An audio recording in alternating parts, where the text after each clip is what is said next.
Hello and welcome to another episode of the Edufuturists podcast. We are super excited to have a person that has been a champion and part of the Wolfpack for such a long time. Probably a diary busier than mine and Ben's put together. So trying to get to get Emma on has been a challenge, but it's been a great week. We are post. This has gone out post. We are post event and as the guest said before I came on, you look tired. I think it's just a combination of old age, Emma, and everything else. But Ben, we'll quickly go in.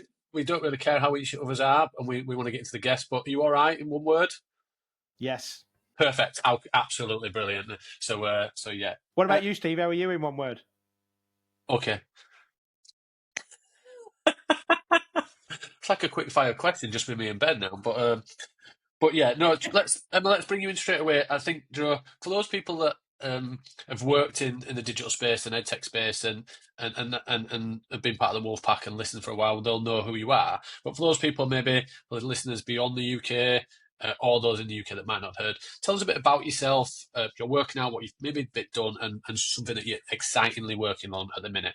Excitingly working on. Oh, bloody. Yes. So I'm Emma Darcy. I work 2 days a week as Director of Technology for Learning at an amazing secondary school in Luton called Denby High School. I'm super biased because I've been there for 12 years, seen it evolve a lot in that time, which has been amazing.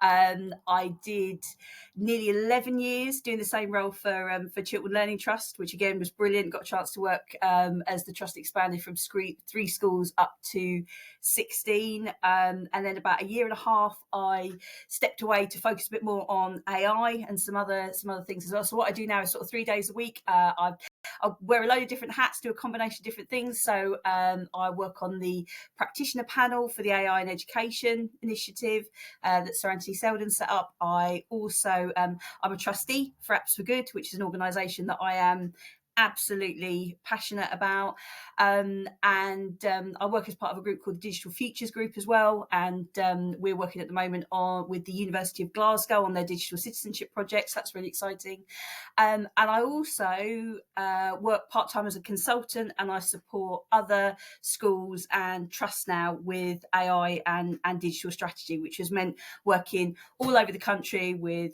different trusts, with different organisations, with different schools, all in different circumstances. So I always say to people I get the best of both worlds, to be honest, because I get to sort of work on things at a national level, which is great, but I've got my feet firmly on the ground in a school, on a senior leadership team, working with children, which for me is it's the absolute best of both worlds. I'm really, really lucky.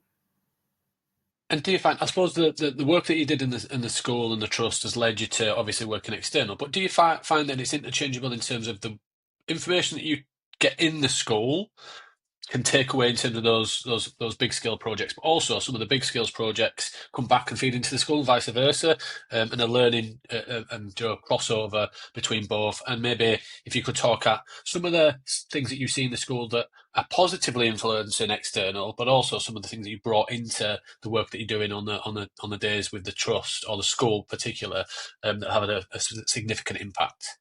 Yeah, so absolutely it works both ways, because I think sometimes one of the things that's really easy when you're working maybe at like trust level or above is it's really easy to come up with an idea or a policy or something that you want to introduce, and you think, yeah, this would be great, this would be brilliant, we'll just roll it out across all these schools, and you don't necessarily think how it's going to land on the ground in the schools themselves, and what the practical realities of that's going to be alongside the day job and what everyone else is doing in the school. So it's really interesting to be able to look at things from that way, but also you get an overview of like some of the bigger challenges that organisations like trusts are facing as well, and the way that they've got to work, the way they've got to adapt, and that it's very easy to say, oh, this should move faster, or this should happen sooner, or this should go, but again, there's so many competing priorities for people in terms of what they're trying to do. I think what I like about being in a school as well is a lot of the ideas, a lot of things you work on in school, you can scale up. So things like the student AI steering group that we do at Denby, for example, there's no reason why you can't scale that up to a trust level.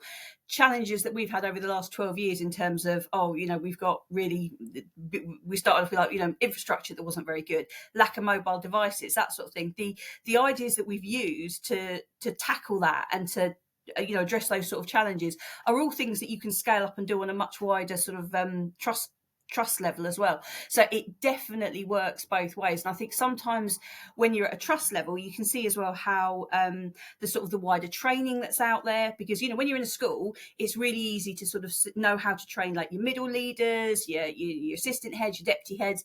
But if you've got a role like a sort of an IT director or a director of tech for learning, like my role is, it's sometimes hard to know the sort of CPD those people need. Whereas if you're in a trust, you've got access to much wider networks, and you're probably working with other trusts as well. So it's easier to access that sort of skills and knowledge at that level. But it's absolutely interchangeable between the two. I suppose that is really important why you're part of networks as well. So yes, I know you're talking about you're a multi-academy trust, you're part of a network, and the other trusts working together are part of networks. But one of and we you know, we massively value a network. We call it our Wolfpack community, but we're trying to bring together that network. And you are part of a number of these. You mentioned a few in the intro there, including the Digital Futures group and the AI Education Steering group with Anthony Selden and whatnot. I wonder if you could talk about like the value of networks in that space, and like how does that manifest itself, like, because you've prioritized that in your development, you've prioritized that, and it doesn't come easily. It's not like something's landed on your lap. Like, talk about that, because the reason why I say it, and I'll just to give some context, is because you hear a lot of people who work in the worlds that we are in, and they're like, how do I get to do this? How do I get to do that? Why does this happen? And it doesn't happen by accident. I know that you've been very intentional about that in terms of relationships you've made. So maybe could you just talk to us a little bit about that? Yeah, sure. And I think you give me far more credit, Ben, than actually I deserve in terms of like strategically how I've gone about this, because it has all been totally accidental. And that's how I've ended up on this podcast with you guys, because I think if I had to look at like the turning point for it, for me, it was when we went into the pandemic and we went into lockdown. Because up until that point, you know, I'd been working quite happily in a school with my leadership team role in a trust doing that role. And then when we went into lockdown, like all of a sudden, all of these people, these IT directors, people in similar roles to me, who I was sort of aware of from things like Twitter and stuff, doing things across the country, all of a sudden, like all of those people were shoved to the fore, because those were the people that were keeping online learning going. You know, these were people who had been maybe not exactly nice to haves, but, you know, there'd been certainly other people in other roles that would take precedence in school. All of a sudden, those people, whether you're in a school or a trust, everyone needed you, everyone wanted you to move, you know, learning online, support that. And, you know, and so it was, I mean, as you know, it was a crazy time. And I think I worked really intensely with some people as a result of that, because there was a whole group of us almost going like, I can't even believe this is happening, you know, and we sort of started talking regularly. And then, of course, when we came out of that period of lockdown and we actually started seeing each other at conferences and things again, all of a sudden you saw these people who you'd previously only known by maybe a handle on Twitter or something like that. You actually got to meet them in real life. And you were like, do you know what, we've actually got a lot in common. And you sort of started talking to these people and learning from them and everything else. And I think it's just, that was where it started from. You know, being part of things like the EdTech demonstrator program was massive. You know, that facilitated a whole load of people who didn't know each other sort of coming together. And then, of course, we all started bumping into each other at conferences and different things. You know, and everyone was just so pleased to be back seeing people in person again. That, again, I think it was that you sort of forged really good friendships through a really quite intense period of time. And I've just kind of like wanted to keep that going since, because I think that in a role like I do, and like I said, I work in a wonderful school as part of an amazing team, it can still sometimes be quite lonely when you're looking for someone who does something like you do that you want to ask for advice. Because you've always got to be the innovator, haven't you? You've always got to be the one that is one step ahead of the curve, that knows what's coming next. You can never kind of just rest on your laurels and go, that's it, we've done it, we've achieved it.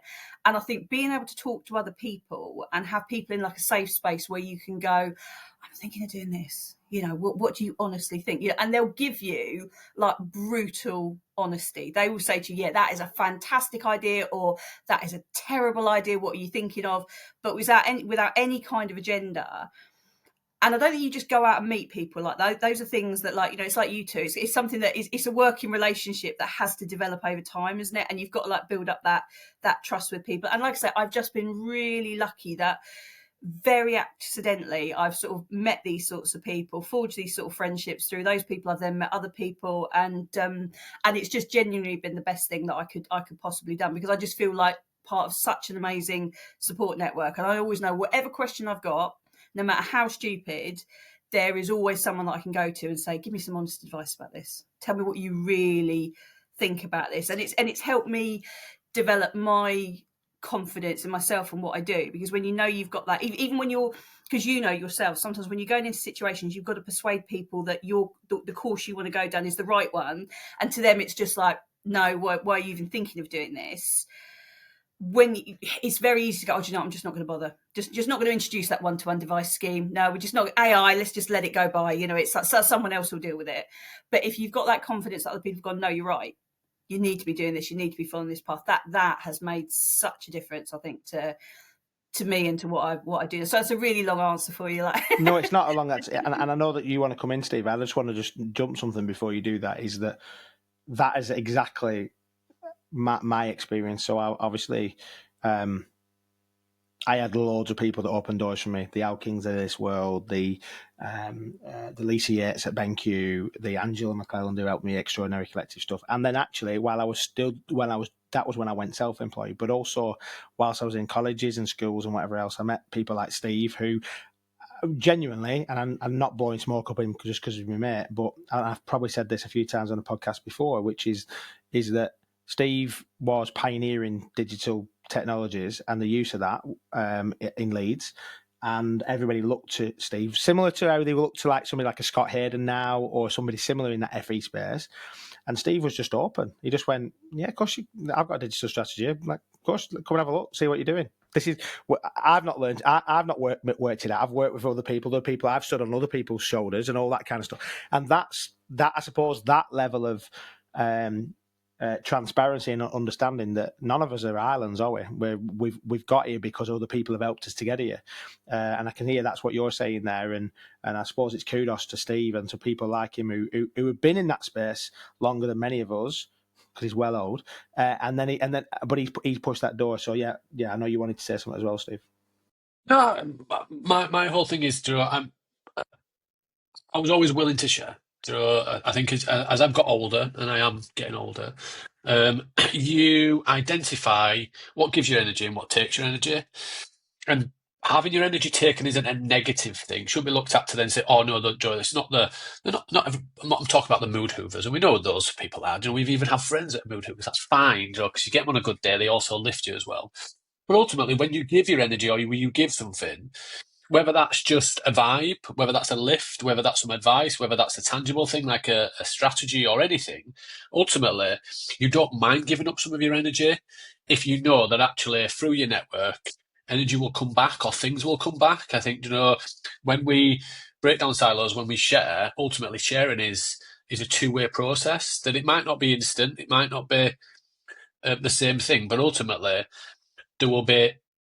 we constantly recycle and reinvent wheels that have existed in different formats, in different ways, next door or down the road. And I just think that's what a network is, that ultimately you might be really strong in AI, Emma, and Ben might be really, really strong in a particular thing in terms of his ideas and some of the strategy stuff. And ultimately, I think that's the thing where it's like, well, what can I give? Well, ultimately, it might not be the same thing back. Otherwise, that person you wouldn't be asking that person.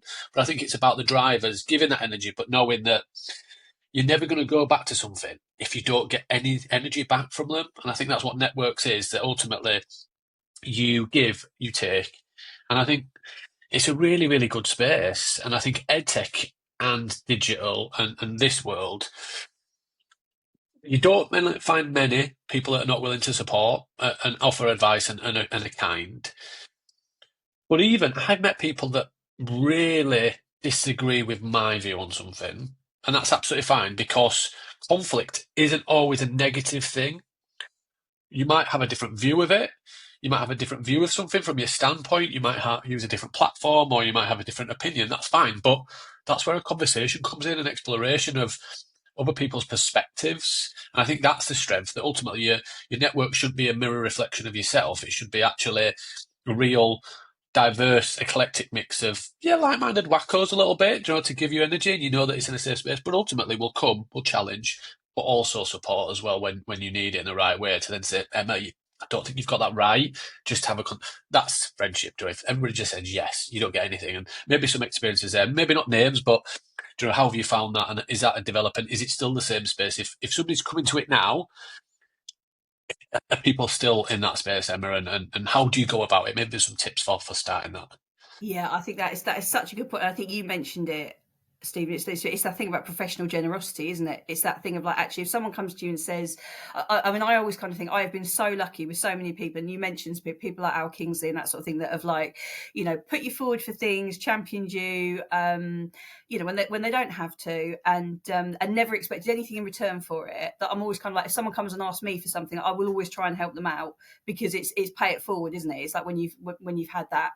And I think that it is that thing of professional generosity. It is that thing, like you say, as well, actually having people who you don't have on the surface, who you don't seem to have loads in common with. And actually what you do learn from, what you do get most from, is like you can have a laugh, you can talk. I mean, you mentioned like the platform things. I've probably got an equal split with like my sort of friendship, professional colleague group of people who are Microsoft and people who are Google. And the conversations that take place, and the sheer passion that some people have for their personal platform. And then you always get someone in there as well who's Apple, like really, and it's just that kind of like being able to have those conversations. Because the thing is as well, I think, if you're someone that's got the privilege of going out and being asked to advise a school or a trust in any way, shape or form, or a teacher or a head teacher or anything like that, you need to seriously be going in with like as much knowledge as you possibly can. And you're not going to get that from one person, one lifetime. However great your career's been, however many experiences you've had, you don't know everything. For me, I know, for example, like one of my real weak areas is things like cybersecurity. That's, data. Some people get really excited by data. I'm not one of them, but I know people that I can talk to about data and what is possible with data, and they get so excited about it. And the same with cybersecurity, and they'll get really passionate about that. And I know that's not where like my skills lie.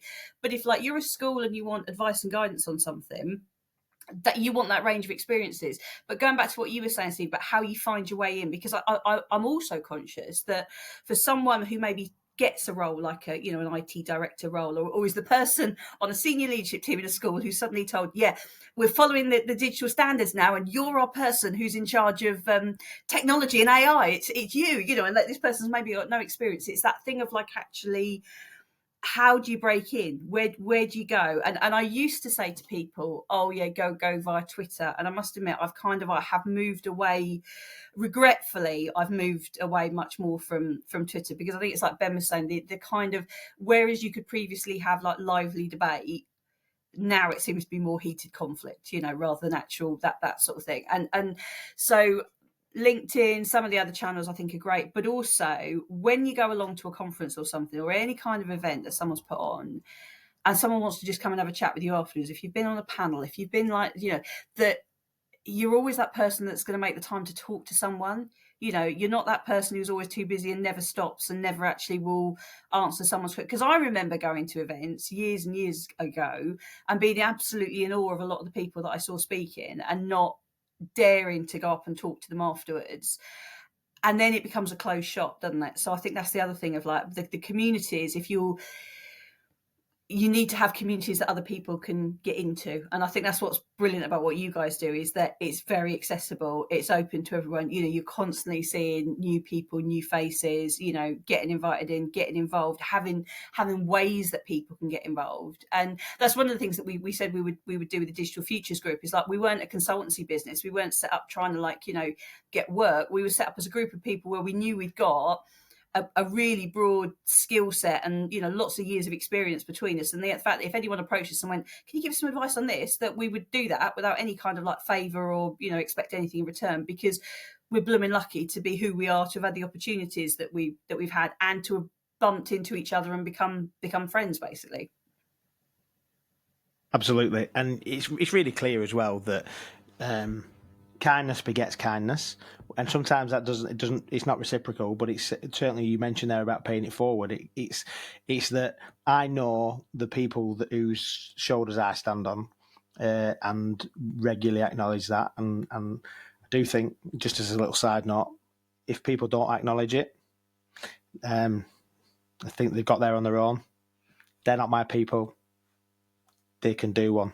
Like, we don't do this on our own. We're not the big name, this and that, the other. We are a collection of every experience and the people that have helped us to get here. So that it includes us, and like we know that you joined us in Manchester for the uprising, which was just incredible. And you mentioned there, like 50% of the people, more than 50% of the people that were in that room had never been to an Edufuturist event before. It was really interesting when you asked that question, and people with their hands up. It was like I turned it. It was like, that's brilliant. We were just like, what the heck? Yeah. First of all, that either says that people who like it don't come, people who used to come don't come, or it's a really good space to be, and it's like it's healthy, that it's not just about a bubble, it's not just about telling everybody how good we are. And the fact is that me and Steve afterwards looked at each other and just went, "We've done it again. Like, it's class." But the people that pull that together, the partners that helped us make that happen, the volunteers, like, some people don't know, and I'm going to shout him out. Like,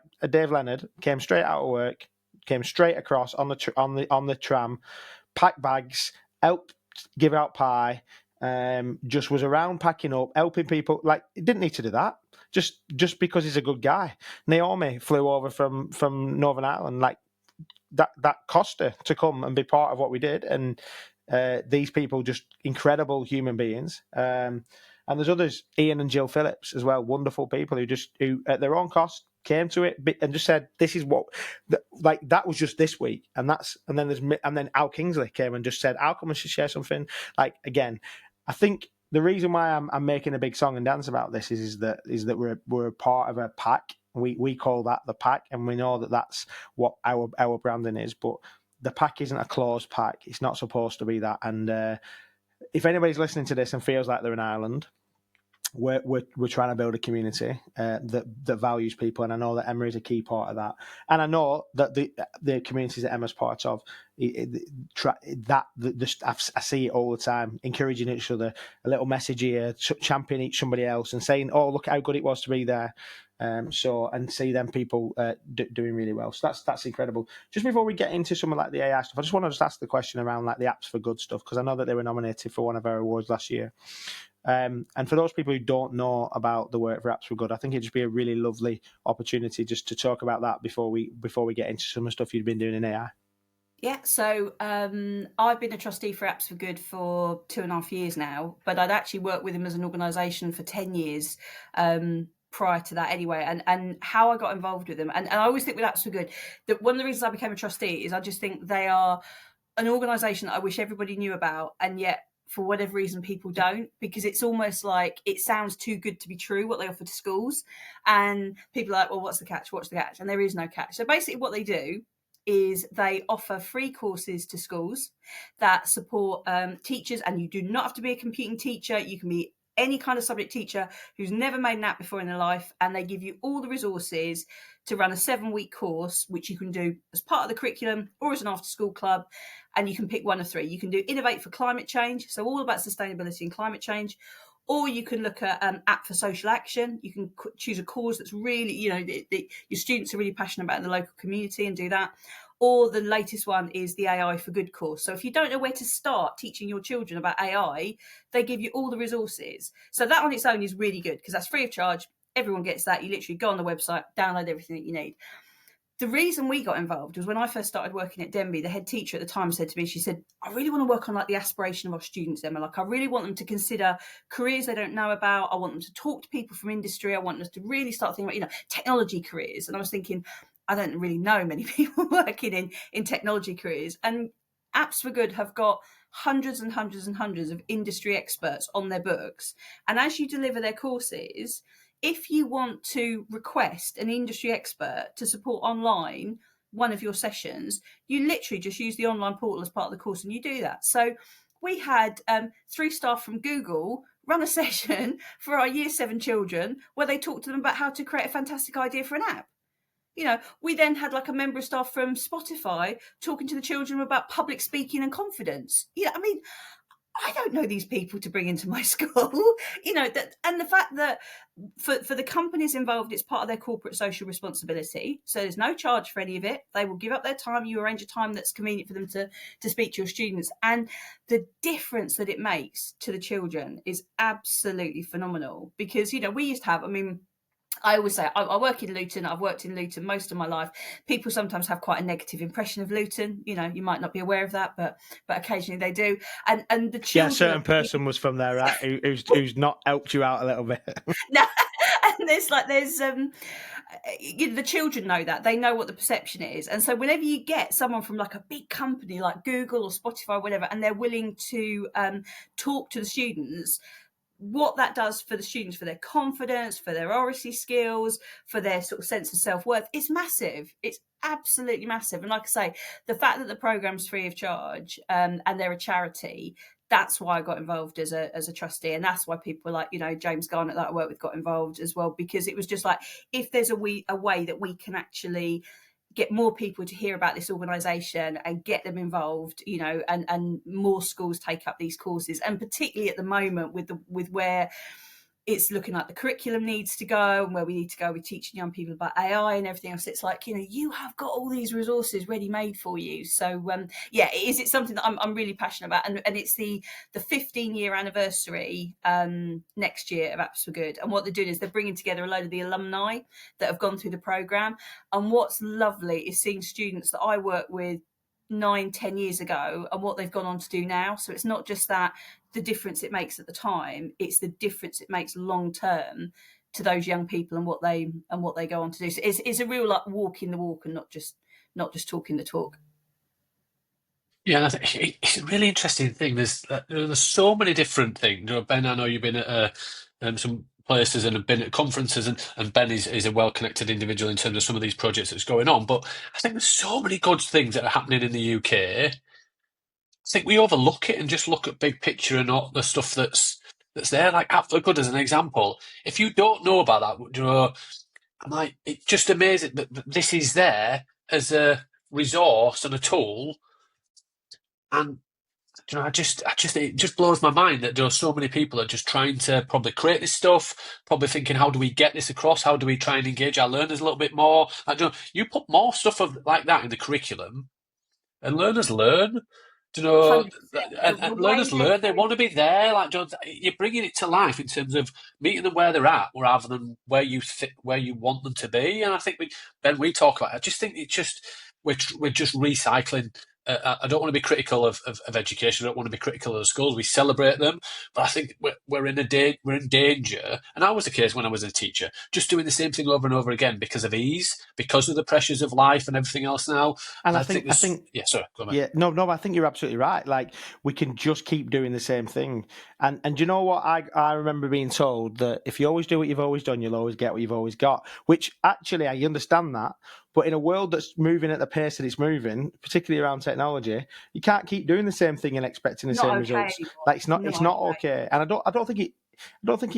think we'll all agree it's never been okay, but you kind of could mask it a little bit because there were opportunities for you to learn elsewhere, and it didn't really, school wasn't. And I think because we are doing some equity work and we're doing stuff that's really going to make a difference to young people. I remember when I was at school, that wasn't the only place I could learn. I could go to the local youth club, I could go to Boys Brigade or Scouts or whatever else. They don't exist. They're just disappearing, or they're falling apart, or the attendance and the funding's all dropping out of it. So school really does have to be a place where they want to be. And we've talked obviously to loads of people about that conversation. And interestingly, I think that does tie into, and we'll definitely share links in the show notes to all these things that Emma's talking about, so that people can find out about it. But it makes me think that perhaps we have to have this. Maybe we could do this. I don't know. It might be I'm not committing us to anything, Steve. Don't worry. But is there an opportunity for us to put something together where we can just keep talking about these things? So the Apps for Good that works, and the Digital Futures group that's working, and the Canvassadors program that's working, and whatever else it is, and we can just amplify that. And we don't have a massive voice, but I think that's important that we do that, and people can be part of it. So So yeah, I think you I love that. amplified as well. The other thing that was amazing was the award for design for SDGs last week as well. That was just brilliant, because that's another program that, you know, our students do apps for good, and then they tend to go on in year 8 to do design for SDGs, and that's another one where it's like it's so purposeful, and it's such a good combination of like digital skills with, like, you know, international challenges. That was lovely to see that recognised as well. Yeah, and I'm going to side note in. I think Ben will come back to that conversation about how we amplify these people. Do you know, ultimately we want to share, we want to make a difference. And the thing that I kind of shared on social media about the event was so many people doing so many great things, like the Hansel and Gretel breadcrumbs. And ultimately, you know, there's a big picture, some scary stuff if you haven't made those steps. But actually, there's so many people that are laying the way and supporting pathways for people to go in and maybe we kind of do like a rating thing where ultimately, if somebody's mentioned something on a podcast, then we put it into a glossary or a tool or something. I don't know. I'm speaking as if we're just having a meeting rather than a podcast. I'm just going through my process. We'll come back to it, absolutely. But I think what you mentioned there actually is a process, Emma, in terms of the development. That it's not just, okay, we do apps things in isolation that don't connect and don't see progression and development. And I think you then said, oh, well, our learners do this, and then once we've done this, we'll progress onto this. The starting point might be actually they go straight into design for SDGs. It might be the fact that they only stick at that's so good because that's where they're at. But also then stepping into the work that Chilton, I know that you've been involved in a little bit, but also the work that you've been doing in terms of the bigger space across nationally with AI.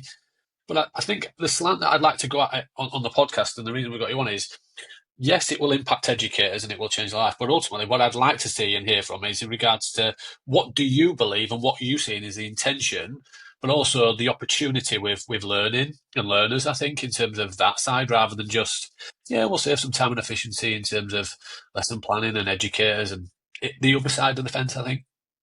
I think it's one of those things, and like I say, again, where it's just come back to the community thing about why it's just so important to be able to talk to other people, because I don't know about you, but I've never encountered anything like what's happening with AI at any other point in the work that I've been doing in education over the years. You know, there was a global pandemic, which obviously was horrendous, and which we thought was going to transform how we did teaching and learning. And of course, we then got back in the classroom, and everyone was happy to be back, and we went back to how things were. But I genuinely, for me, I think AI is going to be the absolute disruptor, whether we want it to be or not, and we're seeing that. And I think that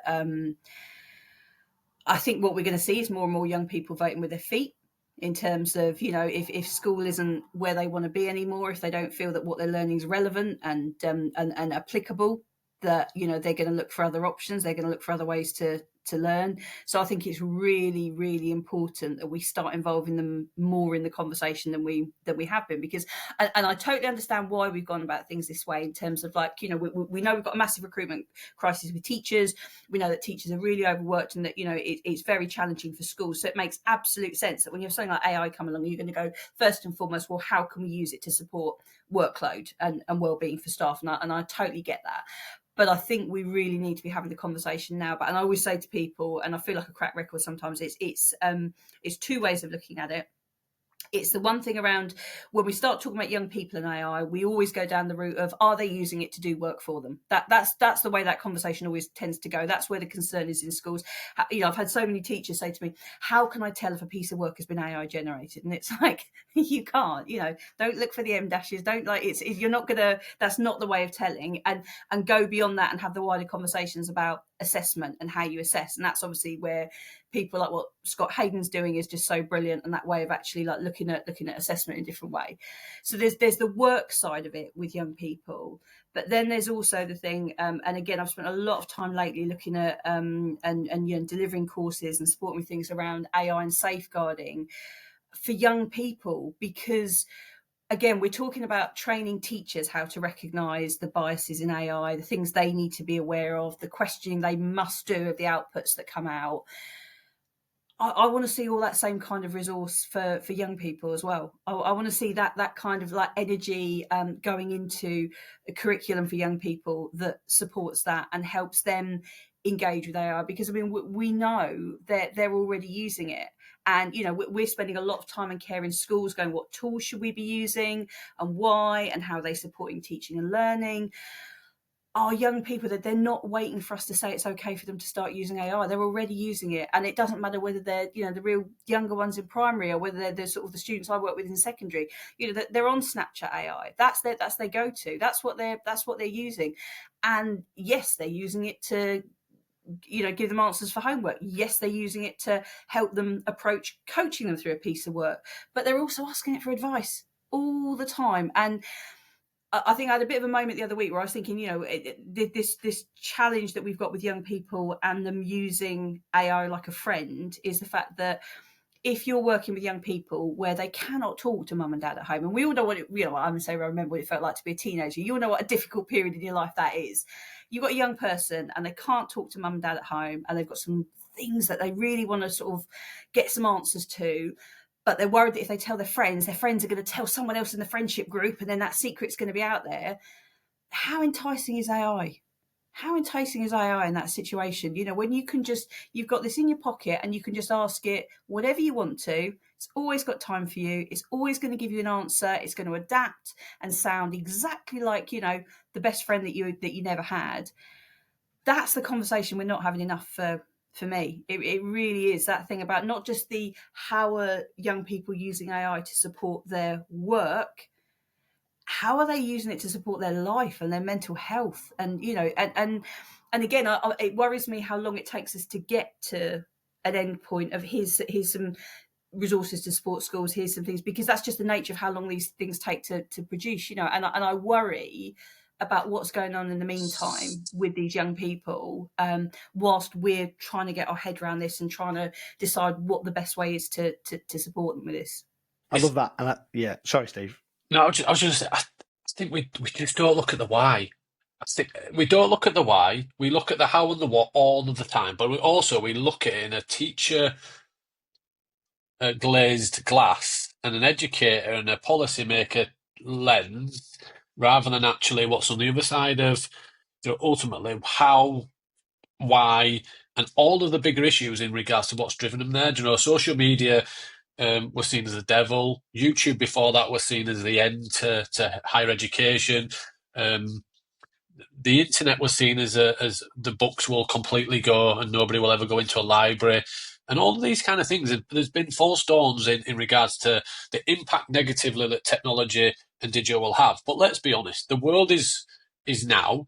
And if you look at what we are using on a day-to-day basis, if you look at what our young people are using on a day-to-day basis, to ignore is to really shackle and restrict. And we've had this said, we had it from Rob Hoban at Agora years ago. And then it came back.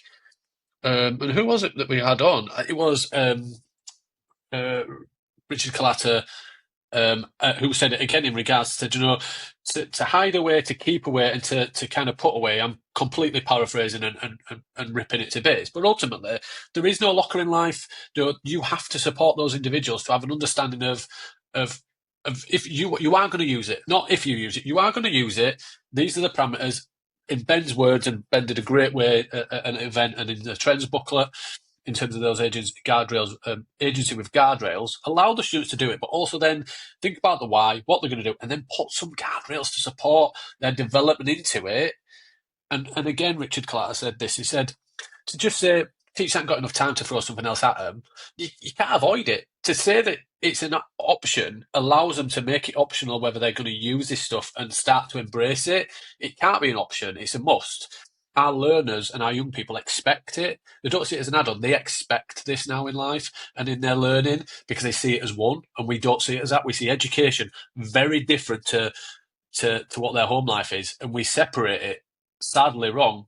I don't know where I'm going with it. I just think, I just think it's just a little bit crazy how we because I think it's that thing as well, like we tend to dictate what we think human interaction should look like for our young people, and we don't take into account the fact that, in our year 11s that have just left, that have just finished their exams, went through that whole kind of lockdown learning period of time. They were in sort of year 7 when we were going through some of those like post-bubble type, arrangements and things in schools. And for those young people during that time, their whole friendship group was done via screens and technology. Their whole interaction, when we were saying talk to people, when they weren't physically in school, that is how they were interacting with their friends, and at a really formative point in their life. And like a lot of them, they've kept that going. That's how they like to interact.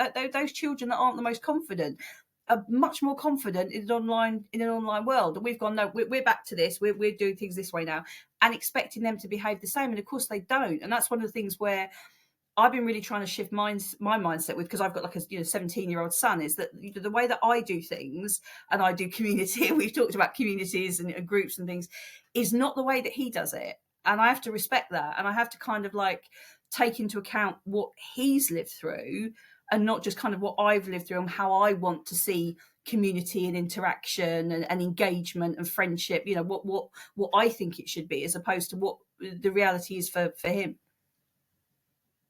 And the big thing in that space is that the whole, as we mentioned there, there's an implicit idea that our way is the right way.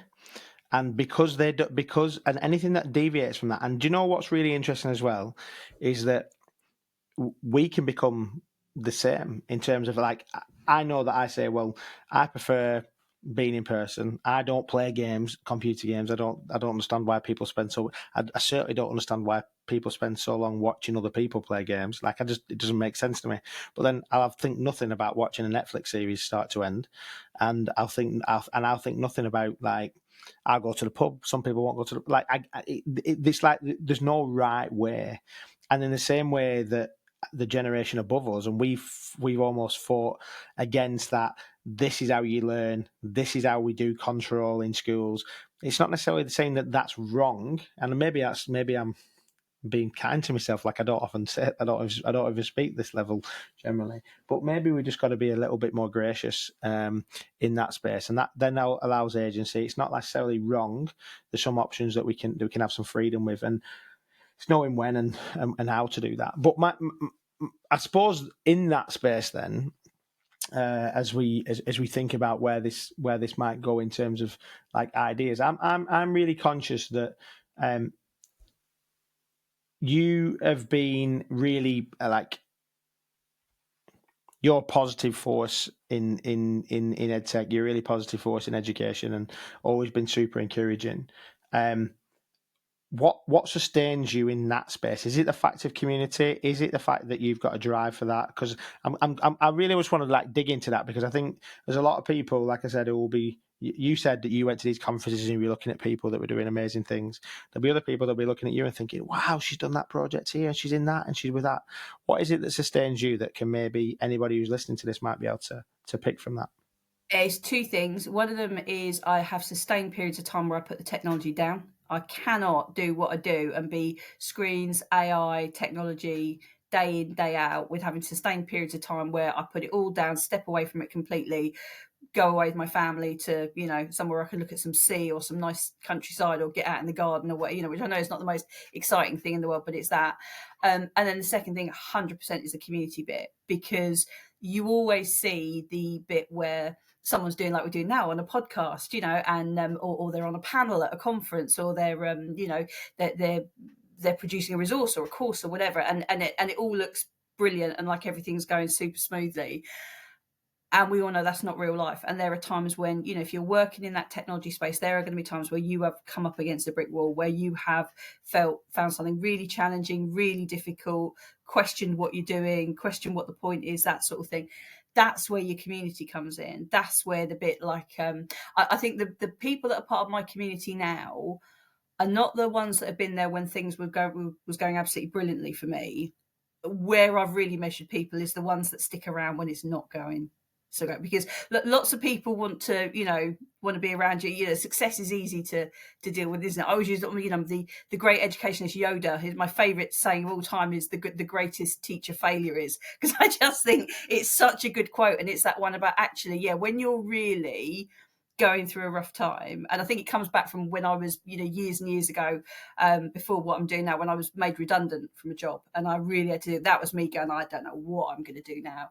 And again, you really at that point, you find who's got your back, who's around, who still picks up the phone, who stops by to make sure you're okay, rather than the people, because you can always find people there when you're being successful, can't you? That's always the easy thing to do. And I think that's what then sustains you, and that's what builds up the trust in people, when you've got those people that will have your back regardless, and it will still be really honest with you, but will also give you a kick and go, no, you're right, keep going, because nothing worth achieving comes easy. It tends to be. And that's what I would say to people, is always like, when you see how it's easy to present yourself a certain way online, the same as it is with the students, with the young people that we work with. But there's always people are always much more multi-layered. There's much more going on behind the scenes, and it's absolutely fine to have days where you just think, what's the point? Why am I doing this? But that's where the community is so important. Yeah, and back to community, you mentioned it right at the very beginning. 2023 secondary school of the year Yes. for the Edufuturists. Tell us a bit about that. Ultimately, I don't know whether you knew about the Edufuturist stuff before or how much you knew, and obviously it was your first event. It's fine if you said, you know what, I came in at 23. Well, you should have been there for the whole 9 years, but we'll forgive you, mate. But maybe, what did that look like? Your first event, obviously travelling up to Leeds, and then you celebrated a big birthday with us last year, and all those kind of things. I know. You guys have become such a big part of my life. It's it was a really deliberate thing. I wrote that application for the secondary school of the year for Edufuturists, and for me, that was wanting to give something back to Denby, because it was Denby who'd nominated me for the Pearson Award the year before, and I didn't know anything about that. And it was when I was going through a really, really rough time, and someone that I worked with at school nominated me, and that was just amazing. And I was like, that was a lovely recognition for me, but I've only got to do what I've done through this incredible group of people that I've worked with for 12 years. So that was why I wanted to nominate the school. And what I loved about it as well was the fact that I'd been to a very formal awards ceremony. What really appealed to me about Edufuturists was that this was something completely different, and that this was much more about, that to be cutting edge, sometimes it is a little bit rough, it is a little bit ready, it's not always super tailored and everything. And that evening was just brilliant. I mean, a number of the people that you mentioned, people like Dave Leonard and everything that was there. It was the first time I met Gemma Gwilliam, was at the Edufuturist. That Dave Leonard said to me, he said, she's coming up from Portsmouth, she doesn't know anybody, look after her. And so that was the first time I met her, and it was just such a fantastic evening, and just it was so cathartic being around people, because it's, obviously you guys don't put on airs and graces. It's pretty raw. This is genuinely the frustration that we're feeling, but you're all here together, you're all in a shared safe space sort of thing. And that was why I wanted to come back. I got to do my birthday, which was and thank you so much again, because that was just wonderful. That was just like, having the birthday was one thing, picking up 2 of somebody else's awards, that was amazing. The fact that Denby won the first year, we got to take that away, was incredible. The fact that I got to pick up someone else's awards in the second year was brilliant. And this year it was like, you just went next level above, and there were seats and pies. So I think for most people, I genuinely think the seats were a big deal. The fact that we got from 2022 or 2023, sorry, we got a clicker, because Bob Harrison told us to get a clicker, so we got a clicker. That was an improvement. Into 2024, into 2025, it was seats. And actually, a few people made real good comments, and this was important for us, about the accessible nature of the place. It's designed to be that space, and that was intentional, and that's now going to be a fixture and a feature of everything that we try and do, because we can't say that matters to us and then not actually make it matter. But so I wonder what 2026's next thing will be. Who knows? And to be fair, those people who are listening, we are going to be going to finding out and announcing some stuff as soon as we can. I'm waiting for Steve to get back from Antwerp, and then between us we'll work out how we're going to do this, because we had 150 people there. Probably a good 50 people that wanted to be there, but it was the wrong date, wrong time, this and that and the other. And then there's a whole host of people that are waiting to become part of a community that, as we talk about this, that want to be there. And we're grateful that you came for that first time and came again and bringing people with you and championing that. So thank you for doing that. Now, we always finish our Edufuturist podcast with a series of quickfire questions.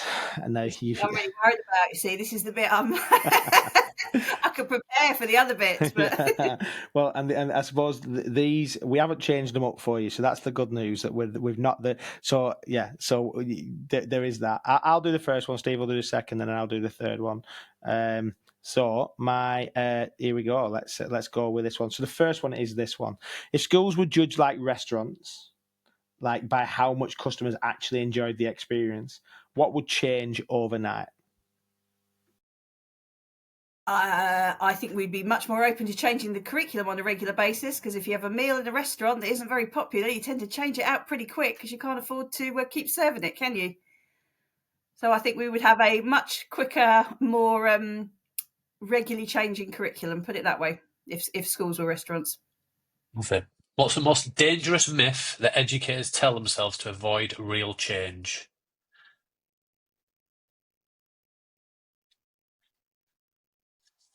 Well, I'm going to say something which probably will sound a bit controversial in relation to AI. Welcome to Edufuturists, right? Well, my biggest concern at the moment, and I hear it in a few spaces, is when you hear people saying, "Oh, well, AI will never replace this element of teaching," because they're passionate teachers and they love what they do and they're really good at it. And the thought that this machine, large language model could replicate that is something that everyone just goes, no, that's never going to happen. And I actually think that's quite dangerous because, like I say, it links back to what I was saying about the relationship that young people are developing with AI at the moment. And that actually, if a young person thinks that talking to AI, they get a more understanding, less challenging teacher than perhaps they do in the classroom. I'm not saying that's right. Absolutely, that's not right. But that is the reality. And that's my worry, is that we kind of think, well, we don't need to worry about AI because it's not going to transfer. It'll be another one of these technology things that everyone says is going to transform teaching, and eventually it'll blow itself out and it will go away. And I think that's the biggest danger at the moment, is that we're sleepwalking into this a bit because we're treating it like another EdTech fad and we're expecting it's going to blow over. And I just think it's going to become more and more of an issue. Do you know what? I know this is fast, quick fire, but I have to just say this, that literally today I said that without being rude, and I said this quite like this as well. I said there's an arrogance that suggests that AI won't replace teachers, but it will replace taxi drivers, it will replace logistics workers, it will replace marketeers, it will replace software developers, but us teachers are safe. And I'm like, are we? And so I was saying exactly the same thing. It's not saying that it should replace them, but it could if we're not careful in that space. So yeah. Anyway, if we just kind of rely on the safety net of, oh, it will never be good enough to do this, knowing all the other pressures, challenges that schools are under, it's that thing of like, actually, if you couldn't staff something fully, this then becomes incredibly tempting that, and I'm not talking about robots in the classroom, but I am talking about actually if you needed to sort of deliver some of your provision via, a particular method that involved AI, I can see that happening. And I can only see it being challenged if we're more open to having a wider discussion other than, well, I don't agree with it, and that's enough to keep it at bay. Agreed. I'm not going to get into the whole thing of the purpose of education, the roles in education, but also when we talk about education generally, we talk about those people that are going into a building, and there's lots of variations of it, but also even for those learners that are not going into any formal education, not even homeschool, there's 1.8 million, I believe. I'd have to find the stat to be specific, but it's ever increasing. It was just below 1 million just into COVID that are not engaging in education. Ultimately, for some, it's failing for some. So ultimately, that some teachers doing and teachers doing a great job, but ultimately, Ben says it: one size fits all, one size fits none, and ultimately there are learners and young people and people in this world that would benefit from maybe not a human, or the way that we're doing things, a very different view, an opinion, and an approach, because ultimately it's not going well for some young people, and we need to attest that because the number's growing and it's a massive number now. So we need to think differently Well, for we've those just individuals. absolutely ruined Quickfire, but it was Oh, worth no, it. we It's did definitely... Quickfire. I don't think we did Quickfire. Quickfire was really quick. No, It was we've the still got quickest another it's ever done. Quickfire question, Steve. Have we? Oh my God! Right. Oh yeah. Okay. Right. Do that. Oh gosh. This is. I can't believe it'd been going an hour now just on the quick fire. So, as the final one for you is, if a 10-year-old asked you why they have to go to school, what would you actually say? I'm going to sound like a total crack record throughout this podcast, and I'm going to say that because that's for a young person, for a 10-year-old, that's where you learn how to be part of a community. That's the thing you get most out of school. Yes, you get the learning, but the thing that I know when we were in lockdown that we missed about the most about being in school was being that part of community. And we did so many things at Denby to make those students still feel like they were part of that. And that's why I would say to young people, that's why you want to go to school, because you need to learn to be part of a community. And there'll be people you get on really well with, and there'll be people that you don't get on very well with. And you might meet some friends for life, and you might meet some people that you only know for 5 minutes, and you might learn some amazing things, have some incredible teachers, and and that's going to shape who you are. But you go that it's so that you can learn how to be part of a community, and that's what you get there that you don't. And it then supports you with learning how to become part of a community as you grow up and you go through life. So that sounds like I'm trying to be really philosophical and profound, doesn't it? No, community is